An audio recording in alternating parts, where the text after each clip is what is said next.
Hi, this is Ann Beal. Welcome to the show. We are here at the Sage Summit, and I have just a wonderful guest today. He is actually a thought leader speaker for the Sage Summit this week.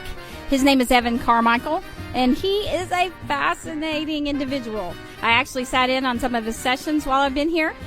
Evan, at 19, he sold a biotech software company, and at 22, he was a venture capitalist.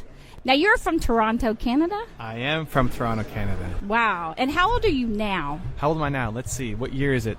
I am 35. You are 35. 35, yeah. Well, you don't look 35. You look very healthy. Oh, well, thank you. So today, you actually work with entrepreneurs, right? Yeah, it's my passion. What do you do with them? It started when so you talk about my first company. I was 19. I had a software company, and I made all the wrong decisions that you can make as an entrepreneur. And we struggled, and we failed, and I turned down, six-figure jobs, starting salary out of university to do this business where I thought I'd live my entrepreneurial dream, and I'm making $300 a month, can't survive, beans for lunch every day, and if we ever got a new client, we'd celebrate with a win at McDonald's to get French fries. Not even a full meal, just celebrating with French fries. I can relate. And, I told my partner I quit once, and it took everything out of me. And up until that point in my life, everything I'd done, I had success with. If I applied myself, I worked hard, I would have success. And here I was, like, busting my hump like nobody's business, and I wasn't getting anywhere. And I found my path, and I hit like rock bottom, and I found a new way to stand. We turned that around, and my passion then became helping other entrepreneurs avoid the struggle as much as possible, continue to believe in themselves, continue to have the motivation to keep going. And I just love seeing an entrepreneur who's dedicated to what they're doing and knowing that what I've said has touched them and helped them, and they're going to take that and go apply it to help make the world a better place somehow. So when you were 19 and you had the biotech software company and then you sold it, yeah, you had to have made it successful. Yeah, we did. Yeah. So we started off not successful, obviously, and I hit rock bottom. And I remember I told my partner I quit, and it was at a family event. And after I told him I quit, I just remember crying my eyes out. My mother came up to me and put her hand on my shoulder, and I don't even remember what she said, but tears are coming out of my eyes, stuff is coming out of my nose. It was like one of the worst days of my life because I was never a quitter. Like in anything I did, I didn't want to be a quitter. And the next day I woke up and said, you know what, I got to do this. I got to find a way to do it. But what I've been doing so far isn't working. Like it is not working. Obviously, we got to find a different way to stand. And the big realization that I found was I'm not the first guy to try to sell software before. So instead of trying to come up with all of the creative ideas and how to market myself, I'm just going to look at who has had success and see how can I model them. So I looked up to Microsoft and McAfee and Intuit, all kind of big companies in the software space. And I don't care how Bill Gates makes an extra $1 million now, right? Like, right. It's not relevant. But how did he go from 0 to 1? Like, how did he make that first million? That's what I wanted to do as an entrepreneur. And so I started researching these famous entrepreneurs who were in my field and learned their early success secrets and started applying them to my business. And Microsoft's one was partnerships. They always made partnerships to get into new businesses. Their big one came with IBM, where every IBM computer shipped Microsoft software. That was what put Microsoft on the map, that partnership. But Microsoft was already a $7 million business when they made that deal with IBM. So that's not a huge company, but that's not a nothing company. I would take a $7 million business. I'd be good with that. And how did they get to $7 million? Partnerships with other companies, smaller companies. And so I started applying that strategy to my business. And within a month, closed my first deal, which was $13,500, which isn't a lot of money. No, but it is for you where you were. Yeah. For a guy making $300 a month, $13,500. I felt like I won the lottery. It was such an amazing day, and looking back on it, it's just it still, makes me happy. And more than that, I had a strategy to now do more of those kinds of deals, right? So I closed other deals and built our business, and we started landing NASA as a client and Johnson & Johnson as a client. We had customers in 30 countries, and we started to grow and got recognition in our industry. And eventually kicked up so much noise and started growing so fast that we got acquired by California-based business.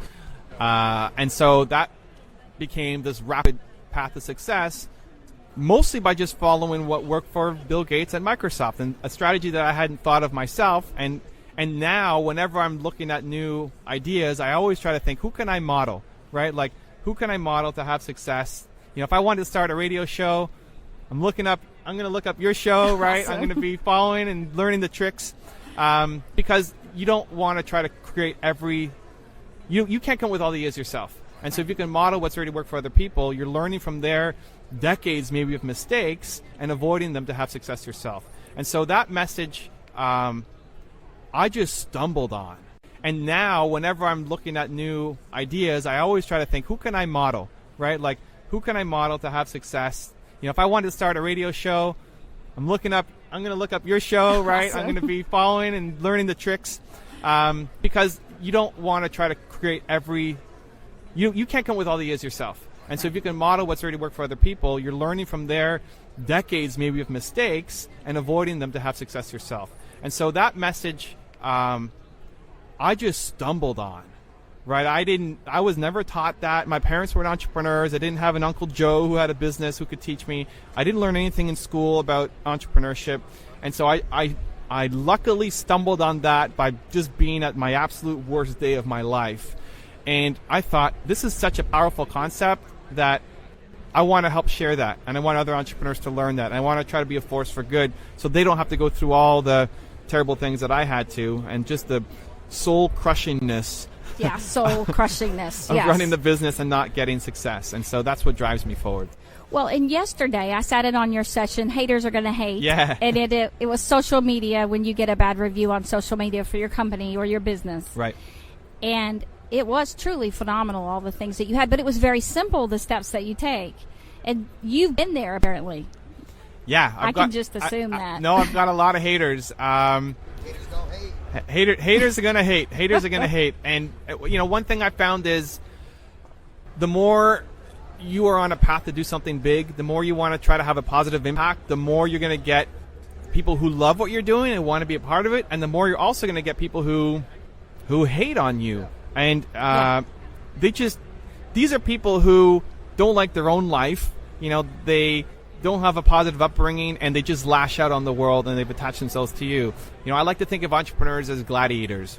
We're gladiators. We get up every day. We train. We fight. We go to the ring. We take on the competition. You know, we get our cuts and bruises and scratches, and we get back up another day and we go fight. And we're often in the public arena where people can judge us by our mistakes and our success as well. And I see the haters. I call them the little man. I see the little man as he's the guy up in the audience. He's coming to watch the fight, you know, and he'll boo you when you make a mistake, and he'll tell jokes to his buddies, and he'll throw tomatoes at your face because he's too afraid to go live his dream and get in the ring and do something powerful for himself. And so instead of doing something great on his own, he's going to try to tear down other people who are trying to do something great. And the sad part is a lot of that little man mentality holds people back from doing great things because they're worried how they're going to get judged. Right. And they operate out of a space of fear instead of trying to do something really powerful and positive. And so there's a number of strategies on how to deal with the haters, how to deal with the little man. You also have to deal with the internal little man, you know, the guy in your head saying, don't do that, you know, play it safer. And I believe that, you know, really holds a lot of people back from doing great things with their business and their life. Well, this morning, did you go to the early session, the keynote? You know, Brandy. Awesome. And from Lolly Wally, she's a clothing company, right? Yeah. She was saying that social media is how they built their business, but social media can also be heartbreaking when people lash out at you. Yeah. When you're trying to run your company, you've got to make some business decisions, like if someone's just not working out and you have to let them go. Yeah.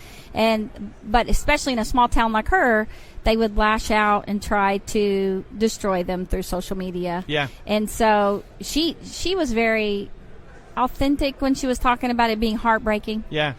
The one thing to keep in mind is that you will have way more supporters who are silent than you will have haters who are this tiny minority of people who just make themselves heard. On my YouTube channel, as an example, I showed a slide yesterday where I took the past 28 days of stats, and we had like 20,000 plus thumbs ups on the videos. and 400 thumbs downs on the videos. So already that's a huge gap. Yeah. And then if you look at those 400 thumbs downs, you're going to have like 1% of them, maybe 4 people who are really like vocal and, just want to try to make people's lives miserable. And so it's such a small number compared to the people who love what you're doing. And, especially if you're trying to do something powerful and good and positive. I believe most entrepreneurs are on a mission to not just make money, but try to have an impact and provide for the community. And it's hard to keep that. It's hard to keep all the good things in mind. Like you can pass over 100 great comments, and there's that one comment that just sticks in your gut that person kind of attacked you, and that's the one you go home thinking about, and you push away all of the great stuff. And so it's constantly reminding yourself that, hey, we're doing something important, and you will never get no haters. The only way to get no haters is to have people not care at all about your business. To not make an impact. Zero. It's apathy. Yeah. So, you don't want haters. You're not going to have any supporters either. And that's another problem a lot of entrepreneurs face, is that they're so worried about haters. They're so worried about sharing their opinion that they play it safe. They're like a political candidate who doesn't want to offend anybody. And as a result, nobody cares. And you get no reaction on the tweets you're putting up. No shares, no thumbs ups, no referring people. You get no action. And that's actually most entrepreneurs. They get zero engagement on their social channels because you're not giving them anything that's worth engaging with. Your T-shirt says, Evan Carmichael, believe. Yeah. You've got such an incredible presence about you, and you're such a happy, jolly person. The session was so enjoyable with both of you guys that taught it last night. What other sessions are you doing here at the Sage Summit? I'm doing one later this afternoon talking about building a customer-centric organization. So how to focus on making sure you listen to your customers and build a business around it. So how do you become a speaker at the Sage Summit? Do they just hear about you and get so excited about you, what you do in your business? Yeah, there's a lot of different ways, I guess, to get noticed and stand out. My personal way is I like to kick up a lot of noise in my industry. You may not believe it, but I'm a pretty introverted guy. That is hard to believe. I know, but it's true. Like, I am not the guy. I don't talk to my taxi driver. I don't talk to the person next to me on the airplane. I don't network. I don't enjoy it. I'm not good at it, and I don't want to be good at it. I'm okay with understanding my strengths and what I'm good at. I love people, but I end up doing things like this. We do radio shows. I do speeches, and people end up coming to me, and we have conversations. But I'm not the networker out there like saying, hey, you guys got to go visit my website. So, the business focus on me being that salesperson, I would fail. Luckily, there's a lot of other ways to build a brand and to be successful, and my chosen way is to provide amazing content in my space.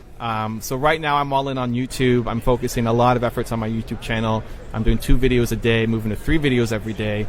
And I've built up a community, and it's the fastest growing channel in the entrepreneur space on YouTube. And so because of that, people take notice. Entrepreneurs take notice, brands take notice, Sage takes notice, and people reach out to me and say, hey, we'd like to have you come and be a speaker. It helps that I'm in a visual medium. Yes. If you want to be a speaker, you need to have videos of yourself, right? If you're just a writer, then you might be invited to write for other websites, but you're not going to be invited necessarily to be a speaker at an event. And so there's a lot of different ways to do it. I don't want to say mine is the only right way, but again, my approach has been show a lot of videos, show me speaking, and just produce amazing content on a regular, consistent basis and build up a name for yourself so you get invited to places like this. Which is what you said yesterday about content being important on your website. And if you were doing 3 videos a day, okay, I'm going, how do you do 3 videos a day? Yeah, it's insane, right? Yeah. It is insane, and nobody's doing it. With the team, with the team and me getting better. When I started, it was me. Just me. It took me, a whole day to do 1 video, just record it. I was not fantastic on camera. I would take my DSLR and set it up, and I'd have to have somebody on my team or my sister come and just like focus it, and then leave the room because I couldn't talk with anybody. That's hilarious. In the room. And so I got better, right? I've done 2,500 videos now. Whoa. And so with practice, you get better. Like your radio show, I'm sure the first one isn't as good as you are now. And so entrepreneurs expect to kill it on the first try, where it's never the case. You want to ride a bicycle, you want to learn French, you want to be a good speaker. you will suck at the start. That's part of the process, and you continue to get better and better and better with practice. And so don't have these huge expectations on yourself. So I started off sucking, making one video a month, and then it became one video a week, and then it became a video every day, and I hired an editor because I was making some money from the channel. We love our editors. I hired an editor to help me because I realized my talents are not best spent editing. If I could be more in front of the camera, that's where I enjoy being. And so at the start, though, I did it. I'm a believer in bootstrapping. I don't go out and get money to spend on things. I could have done that. I could have got all the gear, hired all the team, and then realized, this isn't for me. I don't want to do this. And then you're sitting there with, a garage full of gear. And entrepreneurs do that. I'm going to start a T-shirt company. So they go out and they buy all these T-shirts, and it sits in their garage or sits in their closet. So I'm a huge believer in starting small and building up. And so it was all me at the start. The first person I hired was an editor. That let me move to a video per day. And then the second person I hired was a researcher. So again, that freed up my time in researching and allowed me to do more work. And that was a part-time researcher. That let me do 2 videos a day. And now I'm moving to 3 videos a day, and I moved the researcher to be full-time. And I hired a second editor to help me edit all these videos that are coming out. So what did the researcher do? The researcher is doing a lot of background information. So some of the content, for example, what really helped me in my business, my biotech software company, was the modeling success, right? Finding famous entrepreneurs like Bill Gates and learning from them. And so I wanted to take that message and help make it easy to model success and make it digestible. Because right now, if you wanted to model somebody's success, you're going to have to buy their book and read the whole thing and take out the 10 things that might be applicable to you, or maybe you come to an event, or you pay for coaching or whatever. But instead of having to read an entire book, I wanted to take some of that content and distill it through my eyes. It's like my lens on that person, and share those lessons in kind of quick bits for people. One, to motivate them, and one, to give them concrete ideas that you can try in your business. That takes a lot of work. Yeah, to do that. Wonderful, though. Wonderful. Research on all those entrepreneurs takes a lot of work, and to be able to deliver it in a way that is, in a 5-minute video, it's got to be super tight, super compact. A lot of entrepreneurs even aren't great at telling their own story. I'm sure if you've interviewed guests, they get long-winded and they can't tell their story quickly. And so that's part of what we do on the channel. And I love doing that, because doing the research inspires me, right? Yeah. But it still wasn't what I love. I love more being on camera and telling the story.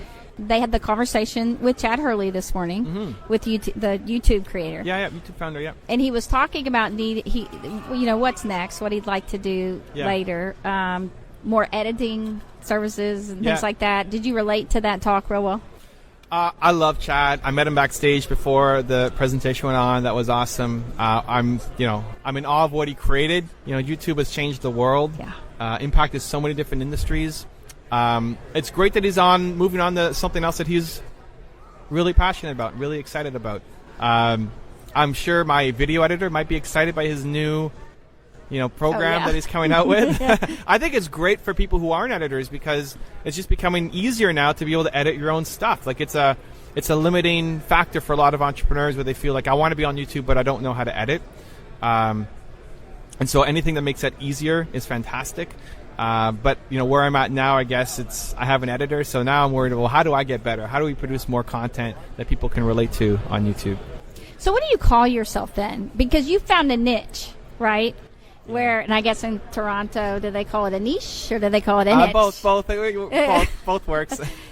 Yeah, because your whole thing is to help entrepreneurs be more successful, do it faster, easier, and you're providing that. So yeah, it's fantastic. I mean, I'm based in Toronto. My audience is mostly American, because the nature of social is that there's way more Americans than Canadians. It's hard. What I've done is I say I believe in entrepreneurs.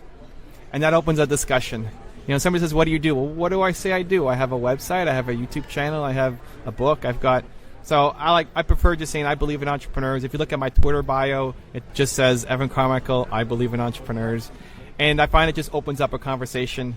And then wherever people want to take it, if I'm talking to you, you'll have one interest, we'll take it in one way, and somebody else will have something else to take it that way. And I find it's just a cool conversation starter, and I go from there. This morning, Karen, the ambassador, the government's ambassador for small businesses, she was sitting in between Jane Seymour and Brandy. Okay. She was the one from the UK. Okay. Did you see that? The Baroness? Yes, the Baroness. She's a Baroness. How did I miss that? Yeah. What? Brady. Karen Brady. That's it. Oh, I know she's amazing and hilarious. Yeah. And incredibly strong. Yeah. You know, confident. I was pretty blown away. She described what she believed an entrepreneur was. Yeah. And I thought that was interesting. 'Cause I don't think I've ever, you think of entrepreneur, you think somebody starting a business. Yeah. But she said a great entrepreneur is someone who takes risk. They have an idea and they understand what the need is, and then they move forward and they put their own money in. She very much was defining it, and they have the skin in the game kind of, but I've never heard anybody kind of define it to how to be a great entrepreneur. Yeah, I believe 90% of America wakes up and drives to a job that they hate. And people are living for the weekends, they're living for the evenings, and they're too afraid to follow their passion and do what they're actually excited about.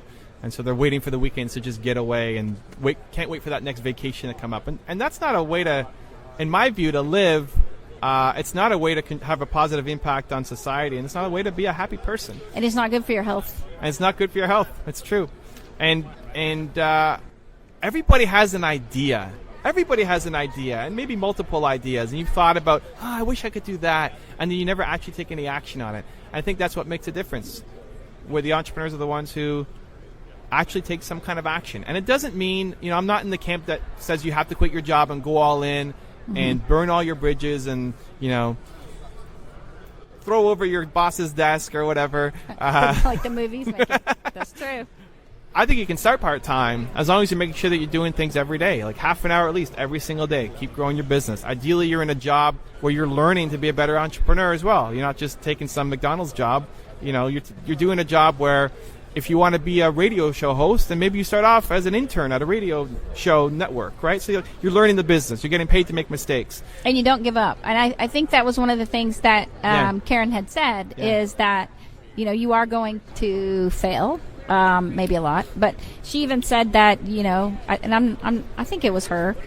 The importance is to never give up, to keep going and keep going, tweak it, kind of, and keep going. So for you've had ideas that you didn't implement, I guess, because I know I have. Sure. And I hear all the really top speakers here today saying that. And I think, I've had so many, and when I haven't done anything with them, eventually somebody else comes out with it. Yeah. And I always think, it's weird. It's kills like, you. I had that idea. Yeah, it's like if God gives you the idea and you don't do anything with it, He's going to give it to somebody else. Yeah. It's really weird. And so, anything for you that you just wish that you had done? No, I don't have a lot of regrets. I have a list of to-dos, I guess, a list of ideas. But I'm not the kind of person who's like, I wish I could do this in 5 years. As soon as I start having that conversation internally, I'm just the kind of guy who'll just start doing it, even if I don't know how it's going to work out. I hate living with regret. And I think back to Jeff Bezos, who's the founder of Amazon.com. And when he started, he was a VP at a investment bank and was like on the path, fast track, youngest ever VP at the company, going to be the C-suite. And he left it all to start an online business called Amazon.com at a time when people thought, you're nuts. Like, what are you doing? Who's going to buy books online? This is ridiculous. Why would you do this? And he said he didn't want to live in regret. He didn't want to live with the thought, like, what if I did that? Yeah. And that would haunt him. So he tries to think back to, like, he's 70 years old. He's looking back on his life. Would he be happy with the decision that he made now? And he felt like he could always go back and get a job in an investment bank, and he had to go try this. And that applies to business, that applies to your life, that applies to anytime you have that little voice to say, I want to do it, but I'm afraid. I find it helpful to think, okay, if I'm 70, I'm looking back on my life at this moment right now, would I regret not making this decision? Well, yeah, and I think that fear is good in that it does keep you working hard. If you're not afraid, like if you're not afraid for the show today, then you don't prepare. Yeah. Fear is helpful. And I think that some people who are not afraid, they don't do things well. They don't prepare well. They're not professional enough. And so I think that extra energy is good for you, right? But it can also paralyze you. And they call it courage. You're afraid, but you go ahead and go forward. Yeah. And I looked at your bio. I was like, oh my gosh, this is awesome. Look what he did at 19 and at 22. It's just amazing. And so it's very motivating for people to hear. Now, how do people get a hold of you? You talked about your YouTube channel. Yeah, my website's evancarmichael.com. If you just Google Evan Carmichael, you'll find Evan Carmichael. Twitter and YouTube and all that stuff. Carmichael. Carmichael. 2 words together. Yeah. Yeah, and your YouTube channel too. Yeah. So that is if they want to build a business and can get a lot of information from you. Now, what if they live near you in Toronto or around there? Yeah, I have meetups. I have a mastermind group that we connect once a month with local entrepreneurs, and I try to help them and grow their businesses. It's interesting you're in a mastermind group because that is the thing, right? I hear it a lot. Yeah. So mastermind means what? Mastermind is basically acknowledging that you don't have all the answers, and you want to connect with like-minded people who share a similar vision to you of wanting to have a positive impact on the world, but not pretending like you know the answer to everything and every question, and so getting together on a regular basis and helping each other out. That is wonderful. And thank you so much for listening to Evan today. If you would like to know more about my show, I'm Ann Beal. You can email me at ablivingwell@gmail.com. Thanks for listening in.